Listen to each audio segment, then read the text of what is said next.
تمام تعریف، احسان، فضل و کرم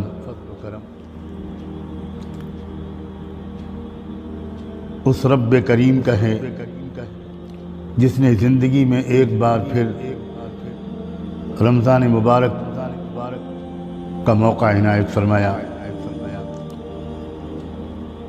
روزوں کی توفیق بھی عطا فرمائی، تراویح پڑھنے کی بھی توفیق دی، اور کسی حد تک کچھ نیک کام کرنے کی توفیق ہم جیسے گئے گزروں کو بھی اس نے عطا فرما ہی دی۔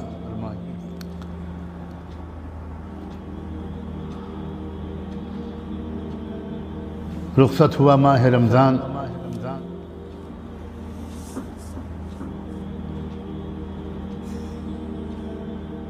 اللہ تعالیٰ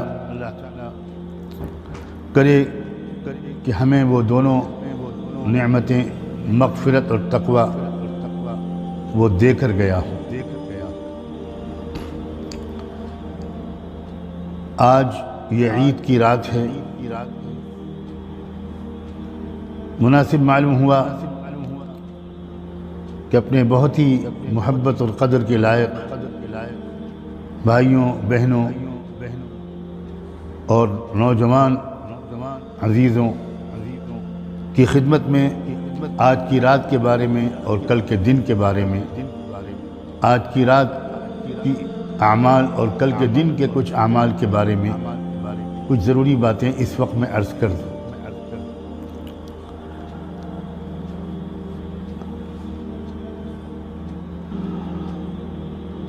آج کی رات کے بارے میں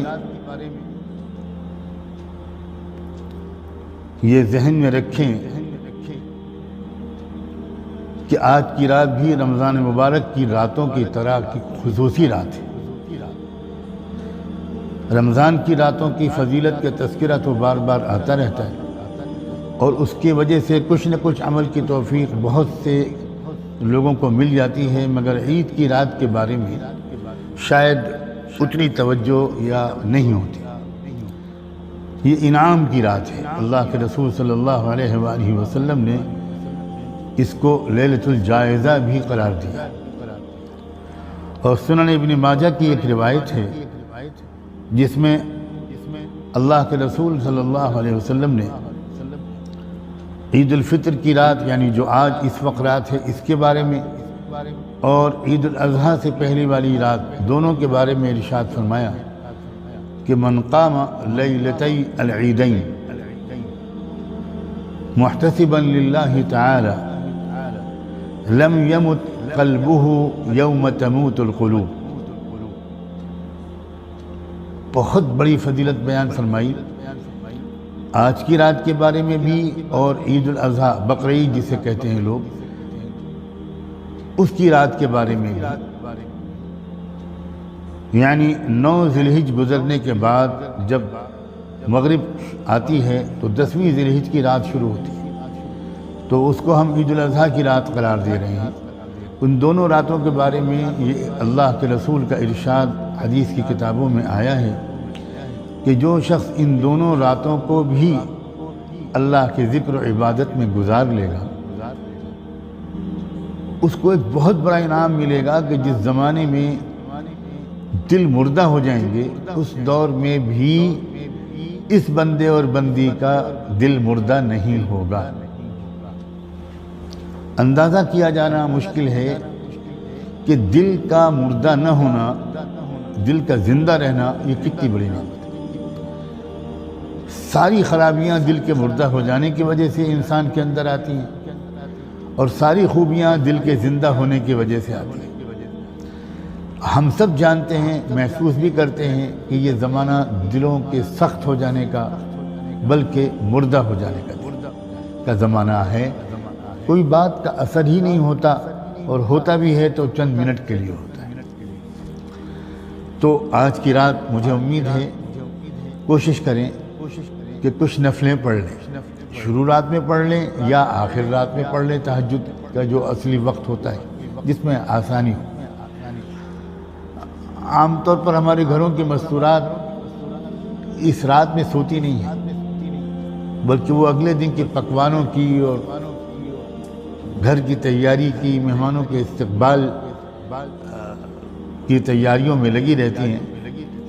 یہ بھی بہت نیک کام ہے، اگر اچھی نیت ہو تو کیا کہنے، بہترین عبادت شمار ہو جائے گی۔ ساتھ ہی ساتھ چند نفلیں پڑھ لیں، تھوڑی سی دعا مانگ لیں، تو آج کی رات بھی تھوڑی سی عبادت ضرور کر لیں۔ اب کل کے دن کے بارے میں، عید کے بارے میں ذرا میں پہلے ایک بات عرض کروں۔ دیکھیے، انسانی مزاج ہے اور تمام قوموں کا اس پر یہ عمل ہے کہ سال میں 2-4 دن ان کے ہاں تہوار منائے جاتے ہیں، کچھ ریلیکسیشن ہوتا ہے۔ ایک نارمل جو بالکل ایک روٹین کی زندگی ہوتی ہے، اس میں سے تھوڑا فرق ہو جاتا ہے۔ کچھ اچھے کپڑے پہننا، اچھے کھانے پکوان تیار کرنا، ایک دوسرے سے ملنے جانا، رشتہ داروں کا، دوستوں کا، پڑوسیوں کا، تعلق والوں کا ایک دوسرے کو مبارکباد دینا، ایک خوشی کا ماحول، یہ انسانی مزاج ہے اور قوموں کا یہ معمول ہے۔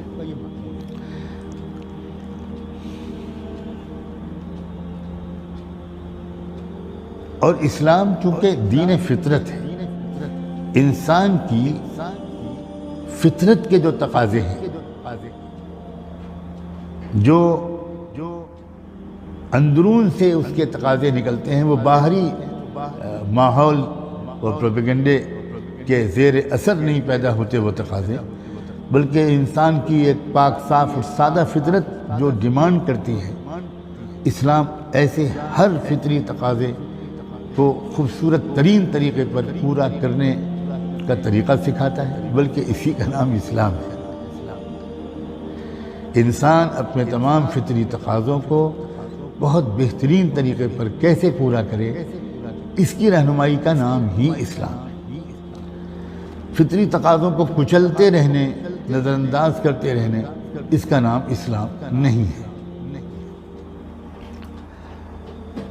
اب قوموں کے جو تہوار ہوتے ہیں، وہ دراصل ان کے مزاج، ان کے عقیدے، ان کے تصورات، ان کے کانسیپٹس، ان کی روایات، ان کی ٹریڈیشنز اور ان کی تاریخ کا ایک ترجمان اور آئینہ دار ہوتے ہیں۔ جس قوم کا مزاج کیا ہے، اس کو دیکھنے کے لیے ایک آسان طریقہ یہ ہے کہ آپ یہ دیکھیں کہ وہ قوم اپنے تہوار کیسے مناتی ہے۔ یہ بہترین ایک پیمانہ ہے جج کرنے کا۔ ہم دیکھتے ہیں کہ کچھ قومیں ہیں جو تہوار مناتی ہیں اور خوب شراب پیتی ہیں، ناچ گانا، میوزک، زنا، فحاشی، اور ہر چیز درست ہو جاتی ہے اور کہا جاتا ہے کہ برا نہ مانو۔ اب آگے جملہ آپ خود پورا کر لیجیے، برا نہ مانو، ہم تو برا کام کریں گے، تم برا نہ مانو۔ یہ اس سے آپ کو قوموں کے مزاج کا اندازہ۔ کہا جاتا ہے کہ دنیا میں سب سے زیادہ شراب جس دن پی جاتی ہے، جس رات میں پی جاتی ہے، سب سے زیادہ جوا جس دن کھیلا جاتا ہے، میری یہ کہتے ہوئے زبان لڑکھلا رہی ہے کہ وہ دن ہے جس کے بارے میں کچھ لوگوں کا خیال ہے کہ اس دن پیدا ہوئے تھے عیسیٰ ابن مریم۔ دنیا کی تاریخ میں اتنے پاکیزہ ہستیاں بہت کم آئی ہوں گی جیسے کہ عیسیٰ ابن مریم۔ عیاشیاں تو دور کی بات ہے، انہوں نے تو شادی بھی نہیں کی تھی، نکاح بھی نہیں کیا، ان کا اپنا کوئی مکان بھی نہیں تھا، بہت فقیرانہ زندگی گزار کر دنیا سے گئے، پاک صاف۔ ان کی یاد کے نام پر جو منسوب ہے تہوار، اس کا یہ حال ہے۔ تو اب سوچئے ذرا، اسلام نے جو تہوار منانے کا طریقہ سکھایا، جب مدینہ منورہ آئے رسول پاک صلی اللہ علیہ وآلہ وسلم مکے سے ہجرت کر کے، تو اسلام کی اجتماعی زندگی کا آغاز مدینہ ہی سے ہوا۔ وہاں مدینہ والوں کو آپ نے دیکھا کچھ تہوار مناتے ہوئے، پوچھا تو انہوں نے کہا کہ ہاں، ہم لوگ سال کے 2 دن کچھ کھیل کود تماشے کرتے ہیں۔ تو اس وقت اللہ کے رسول صلی اللہ علیہ وآلہ وسلم نے فرمایا کہ قد ابدلکم اللہ بہما خیرا منہما یوم الاضحی و یوم الفطر، کہ تمہارے اللہ تعالیٰ نے تمہارے ان دو تہواروں کے بدلے میں اس سے بہتر 2 دن تمہارے لیے مقرر کر دیے ہیں، اور اب وہی تمہارے لیے قومی اور مذہبی تہوار ہیں۔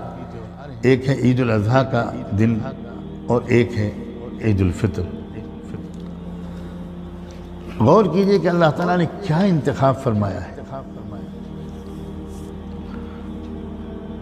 دیکھیے یہ رمضان مبارک ایک دینی اور روحانی حیثیت سے سال کے 12 مہینوں میں سب سے زیادہ طاقتور، طاقت بخش، روح افزا، ایمان افروز اور مبارک مہینہ ہے۔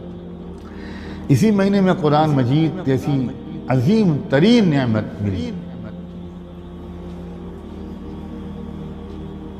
کاش کہ قرآن مجید کی عظمت کا ہم کو احساس ہو، اور جتنا قرآن کو سمجھنے کی کوشش کرتے چلے جائیں گے اور قرآن، تو پھر آپ کو خود بخود احساس ہوگا کہ واقعی یہ رہنمائی کی کتاب ہے، اس کے بغیر دنیا میں کامیاب زندگی گزارا جانا ممکن ہی نہیں۔ پھر اس مہینے میں روزے عطا کیے گئے روحانی استعداد کو بڑھانے کے لیے، ایک مستقل نماز عطا کر دی گئی باجماعت، جس میں پورے قرآن مجید کے سننے کا بھی اکثر ایمان والوں کو موقع مل جاتا ہے۔ اور اس سال تو ہمارے جیسے ملکوں میں ایمان والیوں کو جتنی بڑی تعداد میں پورا قرآن سننے کا موقع ملا ہوگا، شاید پچھلے سالوں میں کبھی نہیں ملا ہوگا۔ تو ایک شر سے خیر کا ایک پہلو یہ بھی سوچا جا سکتا ہے۔ بہت سی اور نیکیوں کی توفیق اللہ کے توفیق سے اللہ کے بندوں اور بندیوں کو مل ہی جاتی ہے۔ پھر خواہشات کی قربانی، مجاہدہ، گرمی اور پیاس اور سب کے باوجود روزے پورے کرنا۔ اب سوچیے ذرا، اس مہینے کے خاتمے پر جو دن آئے وہ